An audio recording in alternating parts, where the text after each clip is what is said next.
მიკროსაფინანსო სექტორმა 2025 წლის პირველი ნახევარი 70.6 მილიონის წმინდა მოგებით დახურა. წლიურად წმინდა მოგება 3.7 მილიონი ლარით, ანუ 5.9%-ით გაიზარდა. მიუხედავად იმისა, რომ სექტორი წელს ორმა მსხვილმა მოთამაშემ დატოვა და მიკრობანკის ლიცენზიით გააგრძელა ოპერირება, მისოებმა მომგებიანობის ზრდა შეძლეს. თუმცა დაახლოებით 212 მილიონი ლარით, 1.687 მილიონ ლარამდე შემცირდა მისოების საკრედიტო პორტფელი. კრედიტების უდიდესი ნაწილი ფიზიკურ პირებზეა გაცემული. სულ მიკროსაფინანსო სექტორს 813.117 სესხი აქვს გაცემული. კომპანიების დაკრედიტების მაჩვენებელი მხოლოდ 19 მილიონია, შარშან ამავე პერიოდში არსებული 26 მილიონიანი პორტფელის შემდეგ. უნდა აღინიშნოს, რომ კიდევ უფრო გაიზარდა ლომბარდების წილი მისოების პორტფელში. კერძოდ წელს 6 თვის მონაცემებით ფიზიკურ პირებს სხვადასხვა ნივთების დალომბარდებით 1.3 მილიონ ლარამდე სესხი აქვთ ნასესხები. მეორე ადგილზე 252 მილიონით სამომხმარებლო სესხებია, რომელსაც ვაჭრობის დაფინანსება და სოფლის მეურნეობა მოყვება. ამჟამად ბაზარზე 29 მიკროსაფინანსო ორგანიზაცია ოპერირებს. საქართველოს მიკროსაფინანსო ორგანიზაციებში 1.170 მილიონ ლარზე მეტი ზღირებულების ოქროა ჩადებული. ამის შესახებ მისოების კონსოლიდირებული ფინანსური ანგარიშებიდან ხდება ცნობილი. მისოების საკრედიტო პორტფელის ზომა 1.687 მილიონი ლარია, საიდანაც ყველაზე დიდი წილი 1.3 მილიონ ლარამდე სწორედ სალომბარდო სესხებზე მოდის. ამ სესხების უზრუნველყოფაში კი მოსახლეობას 1.170 მილიონ ლარზე მეტი ოქროულობა და ძვირფასეულობა აქვს ჩადებული. მისოების ფინანსური მაჩვენებლების მიხედვით სალომბარდო კრედიტების პორტფელის ზომა წინა წლის ანალოგიურ პერიოდთან შედარებით 32%-ით არის გაზრდილი. 1 სექტემბრიდან საჯარო დაწესებულებებში, ასევე საჯარო დაწესებულებების სისტემაში შემავალ საჯარო და კერძო სამართლის იურიდიულ პირებში სამთვიანი ანაზღაურებადი სტაჟირების კონკურსი ცხადდება. სტაჟირების მსურველებს განაცხადის გაკეთება 1-დან 10 სექტემბრის ჩათვლით საიტის HR.gov.gis მეშვეობით შეეძლებათ. მთავრობის ადმინისტრაციის ინფორმაციით სტაჟირება 3000-მდე კონკურსზე ცხადდება. შერჩეული კანდიდატები სტაჟირებას 2025 წლის 1 ოქტომბრიდან 31 დეკემბრის ჩათვლით გაივლიან. იმ საჯარო დაწესებულებებში სტაჟირება, სადაც საჯარო სამსახურად ითვლება, საჯარო სამსახურის სტაჟში ჩაითვლება, ხოლო საჯარო დაწესებულებებში შემავალ საჯარო ან და კერძო სამართლის იურიდიულ პირებში სტაჟირება საერთო სამუშაო გამოცდილებაში ჩაითვლება.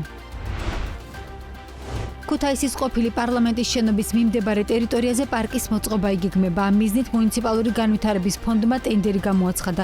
შესყიდვის სავარაუდო ღირებულება 1.400.000 ლარს შეადგენს. ტენდერის თანახმად მიმწოდებელმა სამუშაოები 8 თვის განმავლობაში უნდა დაასრულოს. კომპანიებს შესყიდვაში საკუთარი წინადადებების წარდგენა კი 24 სექტემბრამდე შეუძლიათ. ამასთან ყოფილი პარლამენტის შენობის შიდა რემონტზე ინოვაციებისა და ტექნოლოგიების სააგენტომ 9 მილიონი ლარის ღირებულების ტენდერი გამოაცხადა. სამუშაოები შენობის პირველ და მეორე სართულზე შესრულდება. აღნიშნულ ტენდერში წინადადებების მიღება უკვე დასრულებულია. 2024 წელს წინასარჩევნო წარდგენილი პროექტით აღნიშნულ შენობაში ტექნოპარკი უნდა განთავსდეს. რამდენიმე დღის წინ ინოვაციებსა და ტექნოლოგიების სააგენტომ შენობის 2 რობოტი ძაღლით, 2 ჰუმანოიდი რობოტით და სხვა რობოტული ტექნიკით აღჭურვისთვის 711.000 ლარის ტენდერი გამოაცხადა. ნავთობისა და გაზის კორპორაციას 2024 წელს მოგება 3.6 ჯერ გაეზარდა. კორპორაციამ გასული წლის ფინანსური ანგარიშგება გაასაჯაროვა, რომლის მიხედვით გასულ წელს სახელმწიფო კომპანიამ 254 მილიონი ლარით მეტის 1.640 მილიონი ლარის შემოსავალი მიიღო, რაც წლიურად 17%-ით გაზრდილი მაჩვენებელია. საოპერაციო მოგება 191 მილიონს აღემატებოდა. კომპანიას შემოსავლები გაეზარდა როგორც გაზისა და ნედლი ნავთობის რეალიზაციიდან, ასევე ელექტროენერგიის წარმოება მიწოდებიდან. უფრო კონკრეტულად გაზის რეალიზაციიდან შემოსავალი 1.170.000 ლარს აღემატებოდა, ელექტროენერგიის მიწოდებიდან 406 მილიონს. ნავთობის რეალიზაციიდან კორპორაციამ თითქმის 27 მილიონი ლარის შემოსავალი მიიღო, გასადენების იჯარიდან 44.5 მილიონი ლარი. ნავთობისა და გაზის კორპორაცია ენერგეტიკის სხვადასხვა სეგმენტში ოპერირებს.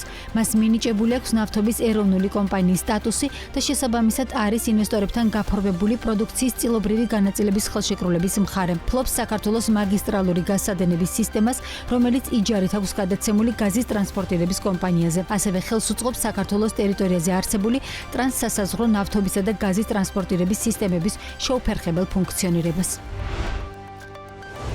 საქართველოს მთილის ექსპორტი გაზარდა საქსტატის მონაცემებით წელს 7 თვეში საექსპორტო ბაზრებზე 54,177,000 დოლარის თხილი და სხვა კაკალი გავიდა, რაც წლიურად 56%-ით გაზრდილი მაჩვენებელია. ამ შედეგით თხილის ექსპორტს ადგილობრივ საექსპორტო კალათაში 3%-იანი წილი უჭირავს. ექსპორტის უდიდესი წილი ევროკავშირის ქვეყნებზე მოდის. ევროპულ გაერთიანებაში შემავალ ქვეყნებში ჯამში 31,5 მილიონზე მეტის თხილი გაიყიდა. ესპანეთი, იტალია, საფრანგეთი და გერმანია ქართული თხილის მთავარი საექსპორტო ბაზრები იყო. აღსანიშნავია, რომ რეალიზებული თხილის მოცულობამ 7,236 ტონას შეადგინა, რაც იმას ნიშნავს, რომ 1 კილოგრამი თხილის საშუალო საექსპორტო ფასი $7.40.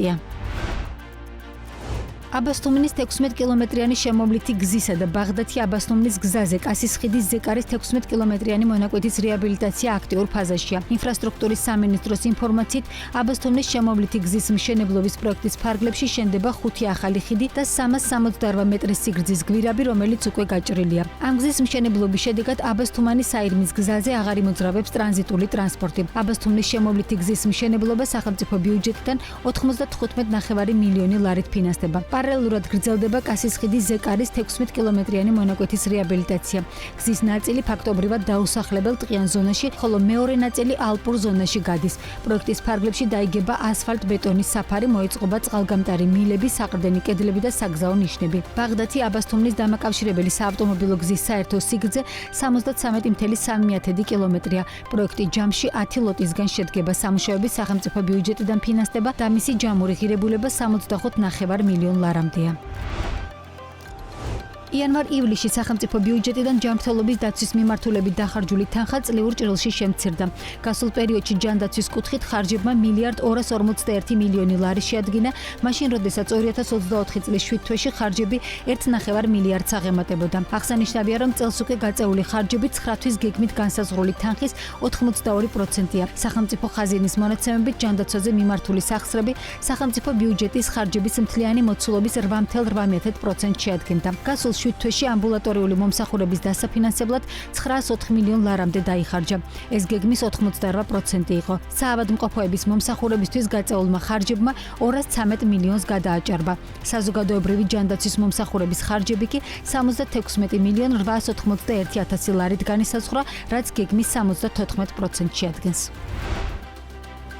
ფინანსთა სამინისტროს საგამოძიებო სამსახურმა დიდი ოდენობით ყალბი ფულის გასაღების ფაქტზე უცხო ქვეყნის მოქალაქე დააკავა. უწყების ინფორმაციით, ბრალდებულმა აჭარის რეგიონში საერთო ჯამში $7,400 ოდენობის 74 ცალი ყალბი $100-იანი კუპიურა გაასაღა. საგამოძიებო მოქმედებების შედეგად ყალბი კუპიურები სრულად ამოღებულია. საგამოძიებო სამსახურის ინფორმაციით, დაკავებულ პირს 7-დან 10 წლამდე ვადით თავისუფლების აღკვეთა ემუქრება. აღსანიშნავია, რომ მიმოქცევაში ყალბი ფული გამოწვევად რჩება. ეროვნული ბანკის მონაცემებით გასულ წელს მოწმებული ფულის თითქმის 60% ყალბი აღმოჩნდა. ექსპერტიზა 11,014 ერთეულ ფულის საეჭვო ნიშანზე ჩატარდა.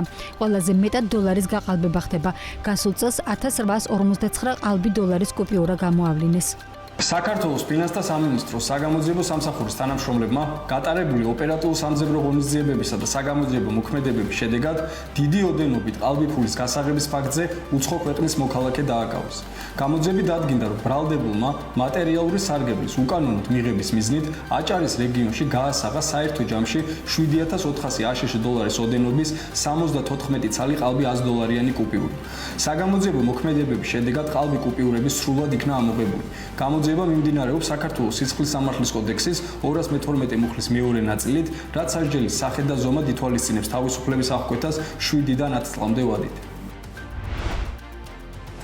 გარემოს დაცვითი ზედამხედველობის დეპარტამენტის ქვემო ქართლის რეგიონული სამმართველოს თანამშრომლებმა ინერტული მასალის უკანონო მოპოვების ფაქტი გამოავლინეს. მოქალაქემ 91 კუბურ მეტრზე მეტი მოცულობის ქვიშახრეში უკანონოდ გარდაბნის მუნიციპალიტეტის სოფელ ლემშვენიარას მიმდებარედ მოიპოვა. სამართალდამხმოვი სპეციალური სამსხვრევი დანადგარით ბუნებრივი რესურსის უკანონო გადამუშავებას ახდენდა. დეპარტამენტის შეფასებით გარემოსთვის მიყენებული ზარალი $1,000,000 ლარზე მეტია. ბუნებრივი რესურსებით უკანონო სარგებლობის ფაქტების გამოვლენის მიზნით გარემოს დაცვითი ზედამხედველობის დეპარტამენტის თანამშრომლები ქვეყნის მასშტაბით უწყვეტ კონტროლს ახორციელებენ. რეგიონალური სამმართველოს თანამშრომლების მიერ ქვემო ქართლში დიდი ოდენობით ინერტული მასალის უკანონო მოპოვების ფაქტი გამოავლინეთ. ასევე 2025 წლის ივნისიდან დეპარტამენტს დაემატა წიაღის ლიცენზიის პირობების კონტროლი, რა დროსაც განხორციელდება გარემოზე მიყენებული ზიანის ფაქტების პრევენცია.